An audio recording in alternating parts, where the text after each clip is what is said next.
About, 20, about 20 years ago, I had occasion to visit my parents. I hadn't seen them in about a year. I was attending college out of town, and we had planned to meet at a coffee shop in downtown Toronto. And I'll never forget walking towards that particular coffee shop, seeing their vehicle in the parking lot. And as I walked by, I realized that the car was full of bottled water, canned food, pillows, blankets. It dawned on me that my parents were homeless. My father and mother, within a span of a year, lost everything. My father had a very successful business. As a result of some decisions that didn't go the right way, he lost it all.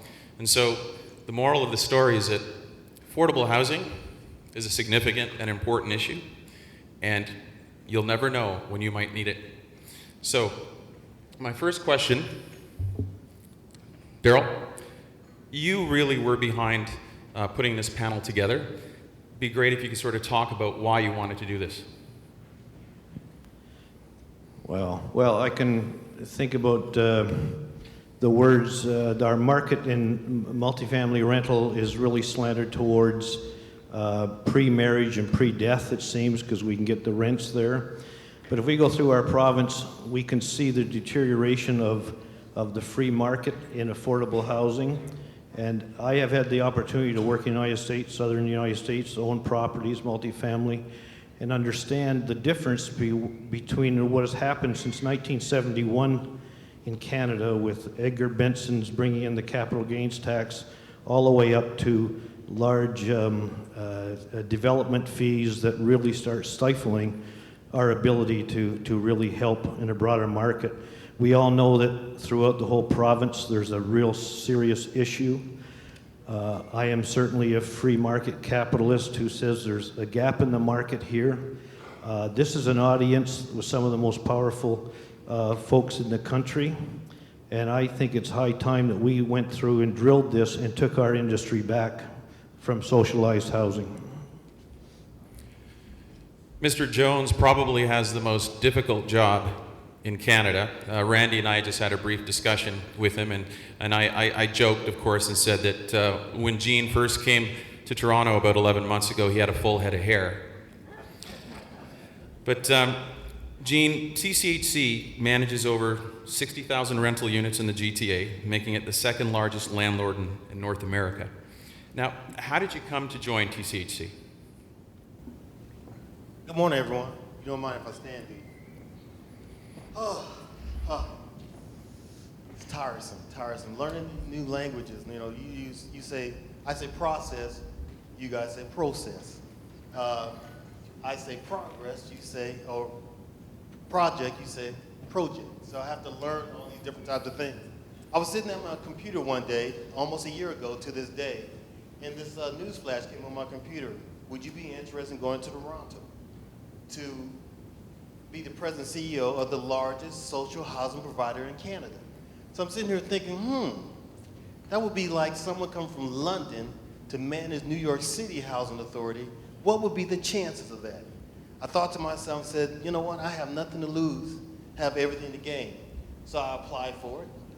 They looked at my background, my history, and so forth. And I think because of all my travels in the United States and what I've done and what I've accomplished, they took me into serious consideration. Now, I've lived in San Francisco when they had the earthquake in 1989. I also was there when they had the Oakland fire. I was there pre-Katrina and post-Katrina.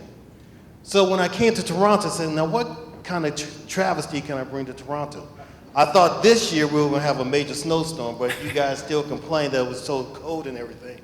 But be that as it may, I'm here because I think I have the talents to change Toronto community housing. I think it's a great corporation. I think there's some wonderful things that they're doing that the news media just won't portray. And there are some things that are bad, no doubt about that, that we're trying to fix. But I have a good staff. A lot of things I had to do first, second, and third.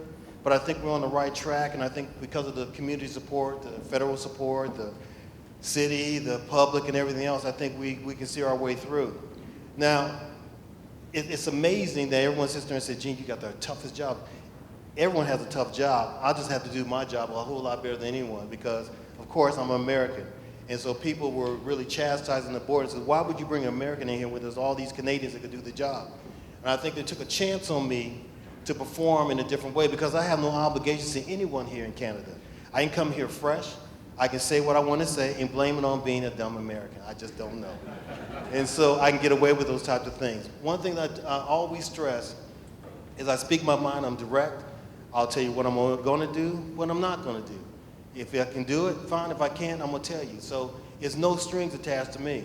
People sit there and say, well, we don't know where Gene's coming from. Yeah, you do. Just ask me. If you ask me a question, I'll give you my stark opinion about it. I'm very opinionated. I'm very an advocate for social housing. There's not enough of it here in Toronto and Canada or in the United States. But in Toronto, I think you guys should take the name affordable off the table and name it either you can buy or you can rent. Because the affordability in Toronto, difficult. Thank you. Maybe a good time for us to talk about the differences between conventional apartments and what we're referring to as affordable housing. So Rick, I'll toss that question to you. Yeah, it's an interesting question. Our company manages about 140,000 units on a national basis in the U.S., and roughly 30,000 of those units are what we categorize as affordable. I think you make a good point about affordable. There's different nuances in that name and terminology. One of the earlier panels, I made a note as they were talking about, the notion of affordability in the U.S. Is beginning to be an issue in certain markets. Bay Area, LA, New York, Boston, DC, having to do with can people afford to pay the rent, not necessarily the old mindset of what affordable is. I think from our standpoint, our portfolio, and I think Mark, you'll speak to this from a design standpoint, the majority of our affordable product, if you drove by that product versus one of our conventional properties in any given market around the country, you would know the difference. It's very well designed, very conventional looking. It doesn't have that kind of drab, utilitarian kind of look that you typically associate with affordable product. The structure of that, for the most part, in our case, is Section 42 low-income tax credits from a financing vehicle. The product is well built, it's well designed. The amenity package is, if not as robust as conventional, certainly close. It varies a little bit from market to market.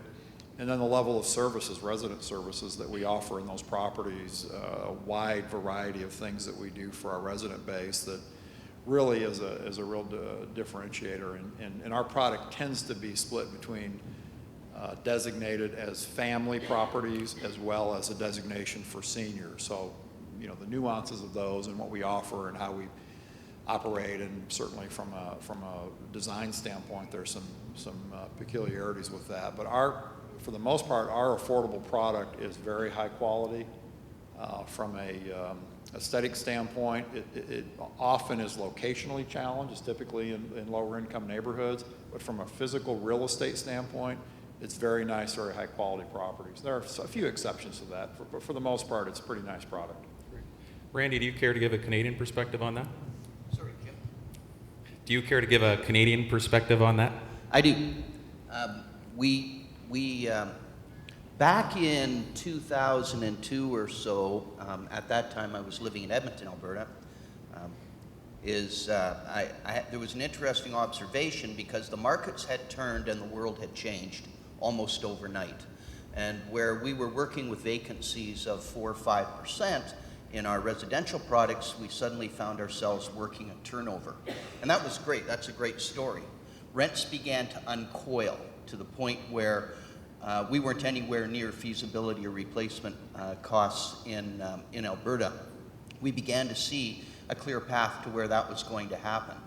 But what really concerned us at that point is that there was an element in the marketplace that was actually quite broad-based, and it was a constituency who were working in jobs and earning relative modest incomes compared to what the energy employment and that kind of thing was paying. And we realized very quickly that probably the single biggest risk to the Alberta economy in 2002 was housing. And when we began to research it, we were absolutely alarmed at how that situation had grown so critical. And we began to look at people that we saw every day. We looked at the person at Starbucks on our way to the office, and where we dropped our dry cleaning off, and the person behind the lunch counter, and realized that if we don't provide great housing at the right price in the right location at the right time, the economy's at risk. And so we developed our programs around that. And that's a bit of a Western perspective. Thanks.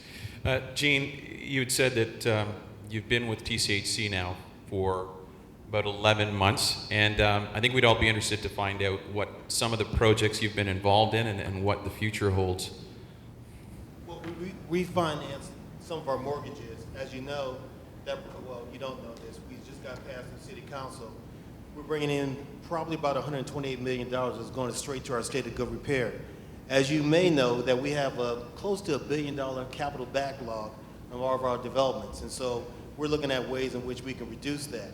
One of the ways that we're going to looking at selling our properties, 250 Davenport, I'm pretty sure you've heard about that we want to revitalize that piece of property. What may come on the books real quickly is at Church in Carlton. We're looking at ways in which we can swap out units that we have in key locations in downtown, not trying to gentrify, trying to move our social housing residents away, but we're trying to find better housing, better neighborhoods, and so that we can maintain what we have. You have Regent Park, and you have Alexandria Park. They're in revitalization right now. Regent Park, as you know, some of you don't know, is that Regent Park can never be done in the United States. And the only reason why I'm saying that is because you guys here in Canada build up in the sky. United States, they build sprawl, unless you're in like New York City, Washington, D.C., and so forth. So it's quite different. Regent Park has their own hydro plant. So we provide electricity for all those individuals who are buying or renting in Regent Park and in the surrounding community. That's unheard of because of the different government regulations, HUD and everything else. It's quite different. And I think the beauty of here is that we don't have much of the federal regulations and all the tie-ups that we have in the United States here in Canada. You can take 100 acres like Lawrence Heights is going to be, and I keep saying this, when we do Lawrence Heights, it's going to trump Regent Park. But you guys can take 100 acres, and in the United States, we can build probably about 1,000 units on there, maybe a little retail, and call it a day. Here in Canada, in Toronto especially, you can take 100 acres, you can put on like 7,000 units, commercial development, fee park everything, and you're still not finished with it, and you still want more. Unbelievable. And just quickly, I just wanted to tell you, when I first got this job coming to Toronto, first time, getting in the car, putting my Garmin in, trying to get to Toronto. So as I'm getting close, I'm looking at the Garmin, and then I'm coming on 403. So I'm coming down to Hamilton. So I'm looking at Hamilton, wow, Toronto looks beautiful. And I'm keep driving and sitting, oh, I'm not in Toronto. So I'm getting closer. So I'm getting to Mississauga. I said, wow, Toronto looks beautiful. Still not there. So I finally got into Toronto and seen this amazing city. I mean, it's just beautiful. Coming from Detroit, it's quite different looking at Toronto and looking at all the things that are happening here. I mean, it's just a great testament to what you guys do here in Toronto. I'm proud to be a part of it. From an operating perspective, and this is for either Rick or Randy, can you talk about some of the differences in managing, say, affordable versus market rent stock? Any differences that you care to share?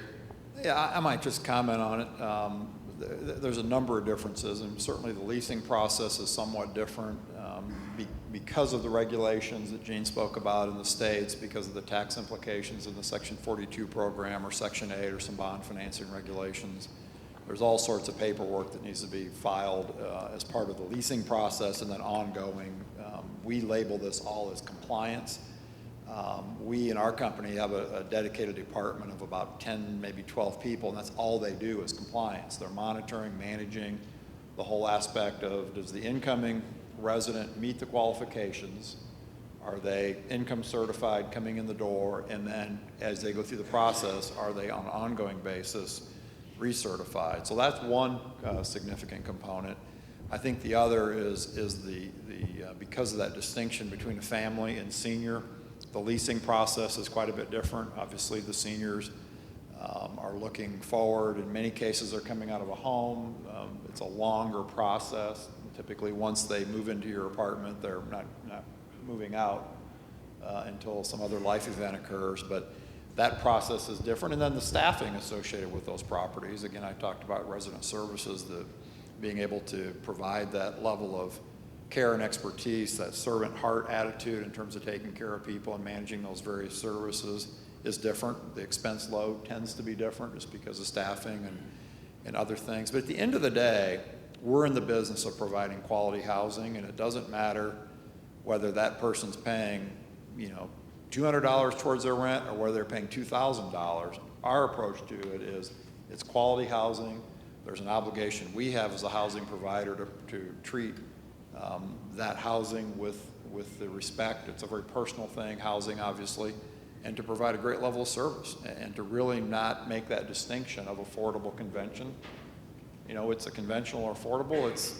We're providing housing. It's different markets, different resident base, and all that goes with it. Certainly there are some nuances. There's no question about it, but I think that's our approach as a company. What he said. I think the only thing from an Alberta perspective that I could add is that we do have after a fashion, a compliance and certification requirement that is ongoing. The single distinction between our attainable housing model and market housing is really providing programming space.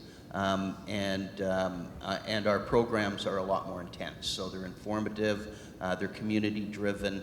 They're all designed to create not just a sense of community, but also a sense of proprietorship from the tenants in the building. Great.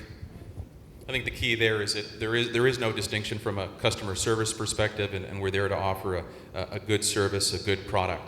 Mark, I would like to talk to you about design features. So, being the expert, perhaps you can talk about some design features that can be used to actually bring the cost down of building affordable housing. Well, I think we have some slides. Now you might be able to hear me. But I think we have some slides. Maybe we can pull those up. But it's not all about bringing costs down. It's a lot of it has to do with location. We're finding several different types of affordable housing. First of all, you have workforce housing. You have family need housing. You have several different providers. Three come to mind. Workforce housing, we do that almost in every single project by small units, micro units. So the workforce can be in that urban area and live in that housing. So it has no cost cutting other than the size of the unit. Another provider are municipalities. Eugene and I talked about Dallas Housing Authority. I think they do a great job, and they have good ideals. And again, we're really not saving money other than we're shifting from urban locations that they have older product, which has past its useful life, and we're going to suburbia, where a majority of their renters are families, where they have better schools and mix more with other people that are in maybe a little bit better income stream, and it has worked out very well. And then a provider that we work with that does find a way to save costs, I think is the largest affordable housing provider, is Habitat for Humanity. And of course, they found a great way to lower costs, and that's get everything donated. But of course, if you're not familiar with Habitat, a great organization that the people that are living there actually have to pay a much lower price for it, but they have to help build it. And so they're very protective of their property. Could we get those slides up? I think it'd be great for us just to take a quick look. Great. Sorry about that, Mark.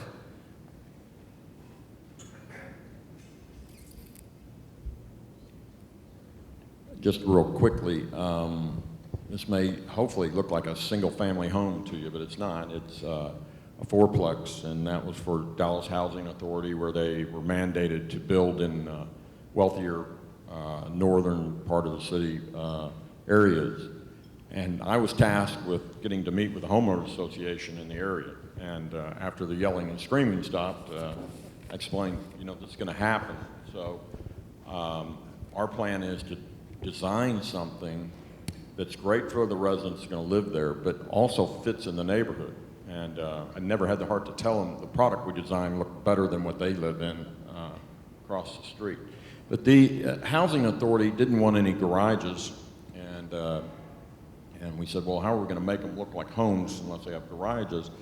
And so we came up with the idea of there are actually storage units on the front of the building, so we met the requirements of the housing authority.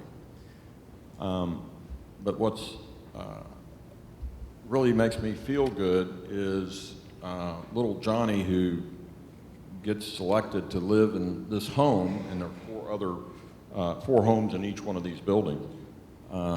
He assimilates with the schools in that area, and Jimmy's his buddy, and Jimmy's mom's driving in the big Suburban and dropping little Johnny off over here, and doesn't know that is not a big home like all the rest of them in the neighborhood, and he can fully assimilate. So that's a really good feeling, that sort of thing. Some of the other projects we have up there, if we go to another slide, are typical U.S. tax credit programs, state or national. This is one that's just going up in Tampa, where we're allocated a tax credit.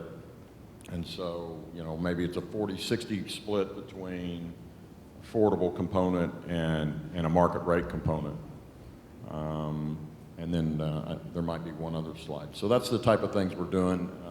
But our company, our largest contribution we do and actively do is work with Habitat. We believe in that cause. Daryl, you and I have had lively discussions around taxation, and one of the things that we talked about was discussing the impact of a USStyle 1031 rollover and what its impact would be if we had it in Canada. Maybe you can talk a little bit about that and describe what that rollover looks like. Well, basically, for the U.S. folks, they know what I'm talking about. A lot of Canadian folks too, because they're investing in the U.S., but it's basically a vehicle to, over a long period of time, create wealth, and you're not finally taxed. As long as you follow certain procedures, you can roll through.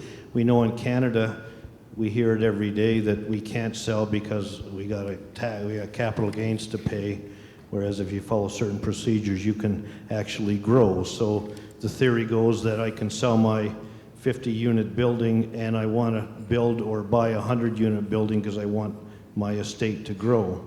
From my perspective, it is, and there has been organizations in Canada that have been working with the federal government for quite some time. It is one of many, Jim, opportunities that we have to challenge certain things that are holding us down from going and complimenting Eugene and what the other panelists are saying here. So often on a weekly, daily basis, I'm a gap thinker, so I'm always thinking, where's the gap in the market? And every single time that we know that there's affordable housing issues right through this province, the secondary markets in Toronto, we're stopped because of the cost. And if you start breaking down on a line item where those costs are, they invariably end up with development charges that are going through the roof. I'm building it. The profit potential is weak because I can't make it work.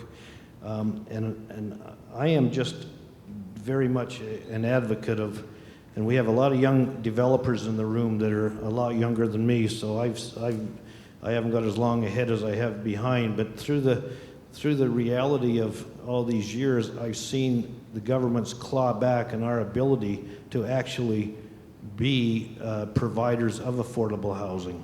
And I just take you back to Texas as an example. Tenants down there were clients. We had to we had to service them as clients, we had to look after them, and that was the free market because we know they could move because there was a challenge in vacancy all the time. It made us very proficient in what we were doing. We have become a culture in Canada of subsidization, and it's, you know, I know Mark just talked about it, and but you know, Habitat, I agree with the Habitat. I mean, we've been on site helping with Habitat, but in the broader sense, there is a need to claw back some of these government situations, and I believe from the bottom of my heart that politics follows culture, and politics also follows vision. And the governments are broke now, and we have the opportunity to, from the people in the room, but also the organizations that we represent, to start challenging the soft costs or the gifts that we're giving. We heard this morning about infill sites in Toronto. Why is there such a large development charge on infill site where the structure is already there, subject to allocations? We remember the MURBs, some of us. It created thousands and thousands of jobs in housing.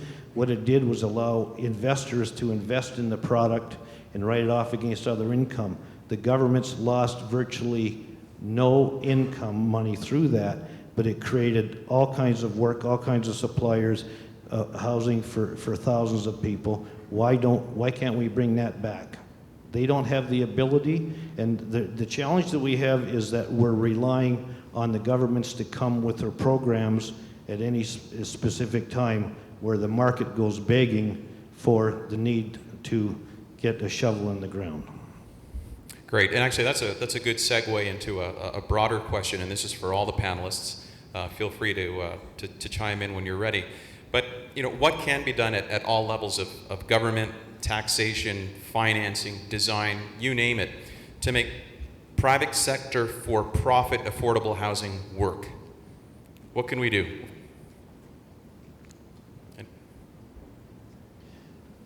And just from a U.S. perspective, most of the affordable deals that have been done from a structure standpoint are very thin.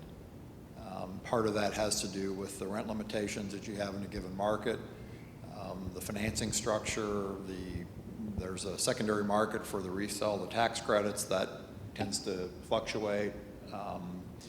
But at the end of the day, we're involved in a number of different projects around the country, and I would say 75% of them are thin from an economic standpoint. Are they able to pay their debt service? Are they able to operate? Yes, but barely. And I think part of that's just a bit of a fundamental flaw in the overall structure, and a lot of it has to do with just that rent differential of what that percentage is. The incentives are there to get the deal built from a developer standpoint, whether it's the development fees or being able to sell the credits. But post-development, once those fees are drawn out, the incentive for those properties to operate and perform financially are challenging. And you know, there haven't been a lot of defaults in those, but there's a lot of properties out there, and we certainly see them in the marketplace, that are struggling to really, continue. There's another tendency, and that is from a taxation standpoint. Most of these were done with some abatement, partial or full abatement of property taxes to induce the developers to come in and build the property. There's a movement afoot.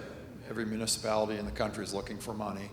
There's a movement afoot to change the rules, to say, well, in San Antonio, for example, we just successfully fought a effort to, in essence, take away the deferral or the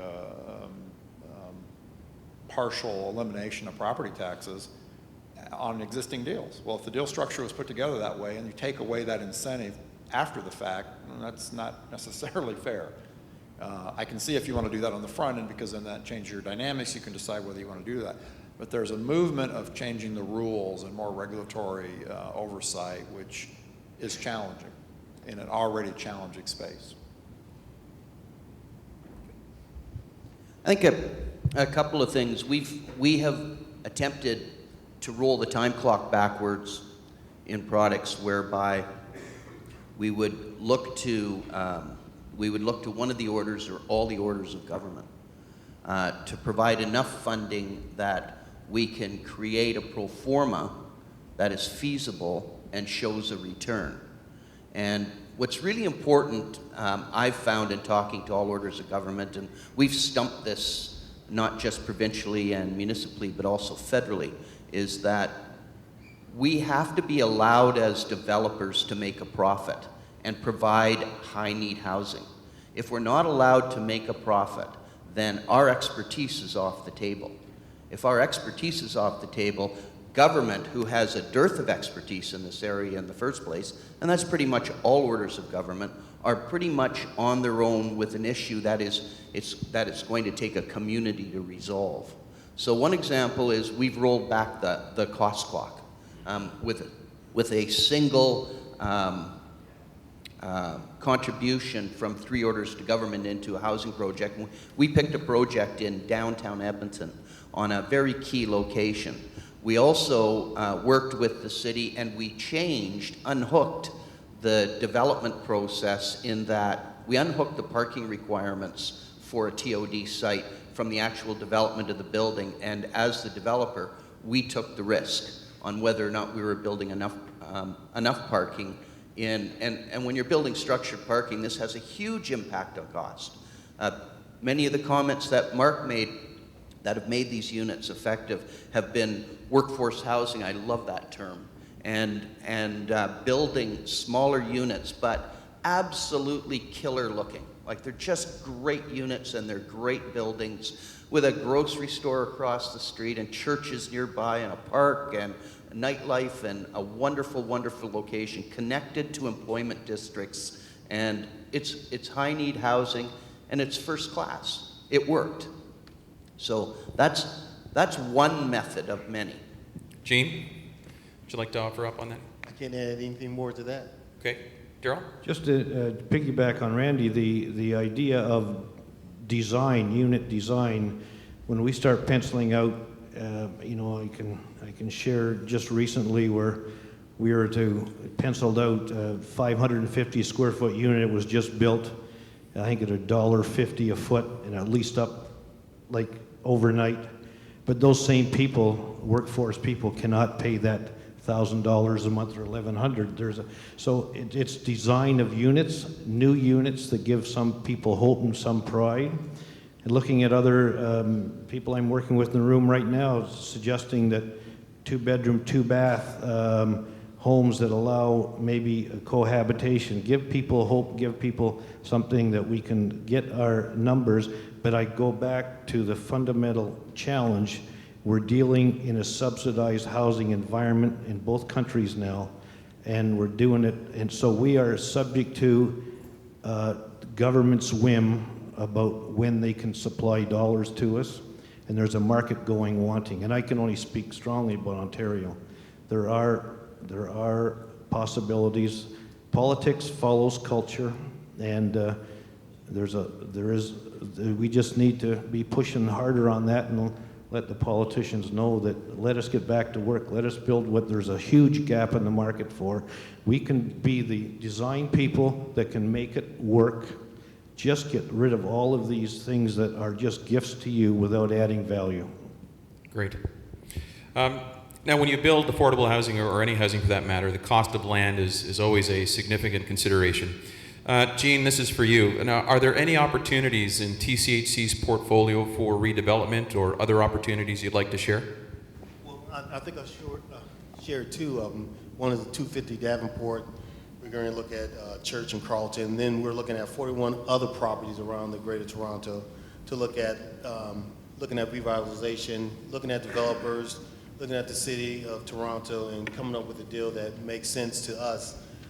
If that's swapping land, swapping buildings, co-developing our properties, we're looking at the whole gamut, and everything's on the table to that extent, and making sure that we're tapping in the enticement of where these buildings and locations are in the city, as my panelists, colleagues have stated, is location and so forth. And so we need to build stronger units, different from the rental market in social housing.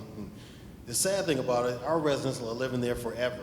generation after generation after generation. When I go into a unit and I see a resident has hardwood floors, I know they're in for the duration of their livelihood. And so people will say that why are our buildings so deteriorated? Well, because they live in them a lot longer, a lot during the day than all the rental market. And so that's quite the difference. They use the elevators 24 hours a day. They stay in the units 24 hours a day. And not to say that most of them don't work, but the wear and tear on those buildings are just enormous. When those elevators go down, when you know, one or two or three go down, just not like in the private sector. And my colleagues may disagree, but running social housing is a whole lot different from running in the private sector, because all you guys are interested in, not saying everyone in this room, pay your rent. Pay your rent, don't deface my property, you're fine, you can stay there.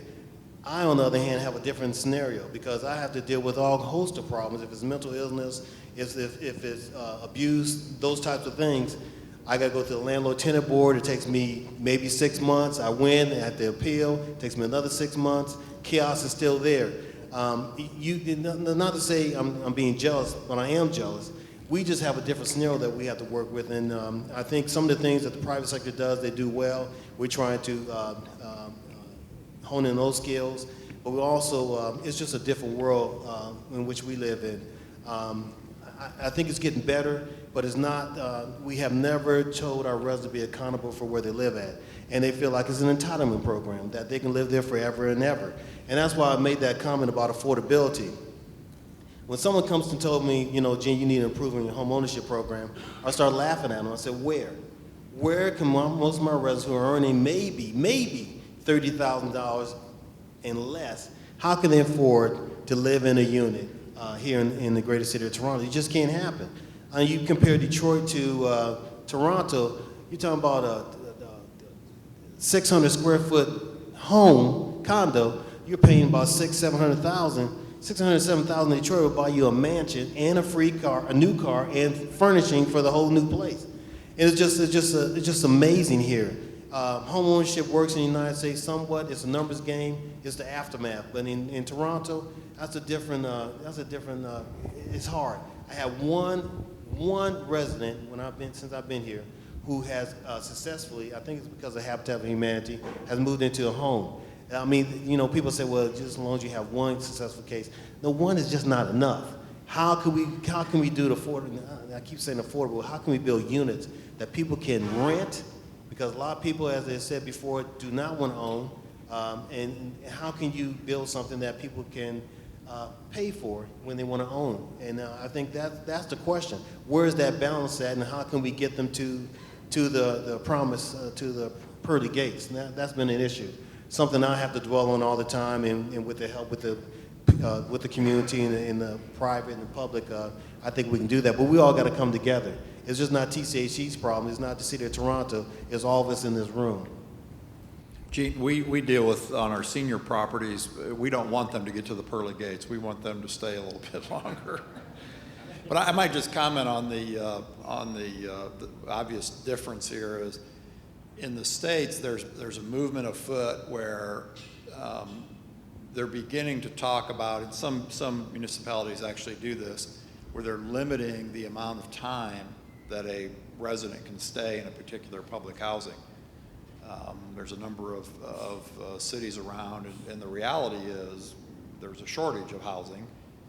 The difference is the affordability. There's a different affordability index. You know, in cities like New York, the average person that lives in public housing for 20 plus years. And that obviously varies from city to city, but that difference is because of the nature and the age of that stock and it needing to be replenished and all those types of things. There's a real impetus on beginning to try to cap or limit that, which will have some other implications down the road. So it'll be interesting to see how it plays out. It's the optics. You know, the optics, if I sat here and there's a limit, they always treat social housing, public housing as housing of last resort, because if they can't live in social housing, where else are they going to live? And that's always been the issue. You see that family, let's say Thanksgiving, let's say Christmas. They're not paying their rent, antisocial behavior, and so forth. And you say, okay, now I got to evict them. So here's this male, female with 6 kids, and Gene Jones going to evict them because they didn't pay their rent and so forth. And you guys heard about the Lesage report and all the other kind of things, whatever that was. It's always an issue, but you know, it's consistency, and people don't want consistency because it's optics. Where are they going to go? The homeless shelters are filled. There's no affordability anywhere. Where are they going to go? Well, let's keep them at TCHC or any public housing and let them deal with it. And that's when we have all the issues and the problems. And people turn their head and say, you know what, that's a Gene Jones problem. Just keep it right over there. I don't want to wish to talk about it. But it is a problem for all of us because it's the economics of the communities, of the neighborhood, communities, strong neighborhoods, communities. It affects us all, but we tend to close our eyes when it comes to those types of issues. And I think we should be more proactive and start looking at some strategies, and what you guys are doing day to day and doing some great things. Thank you, Gene. Well, our time is quickly coming to a close, but I think Vince Brescia is here from FERPO, and if I could indulge him, don't know, where are you, Vince? There he is. Could you just give us a real quick 2-minute summary on the stance, FERPO's stance on affordable housing?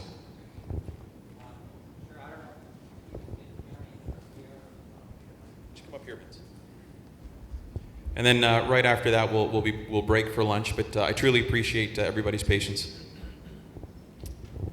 Thanks. A quick snapshot of our view of affordable housing is that there always will be a very strong need. We're very strong advocates for housing allowances, which go directly to the tenants so they can choose where they want to leave. It gives them more flexibility. It's better for their lifestyle. We're also a strong proponent of special needs housing.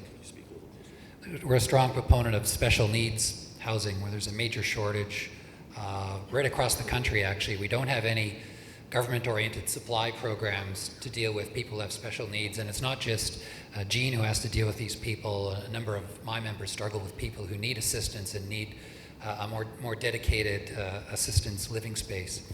We also like some of the programs, so we've been proponents of some of the programs they have in the US which allow more private sector participation with a little upfront capital through the tax credits they use there, which will allow some of our members to participate in the delivery of affordable housing. We have a longer history in Ontario of having government-sponsored affordable housing with not much private sector participation. So we wouldn't mind seeing some of that model brought here, which would create opportunities for everybody to participate in. So shelter allowances, special needs housing, and some government-sponsored programs that we can participate in. That's where we've been in the past. Wow. Thank you very much. Well, thank you. Thank you so much. Obviously, this is a huge issue, but as Daryl had stated earlier, we've got the best and the brightest minds in this business right here in this room.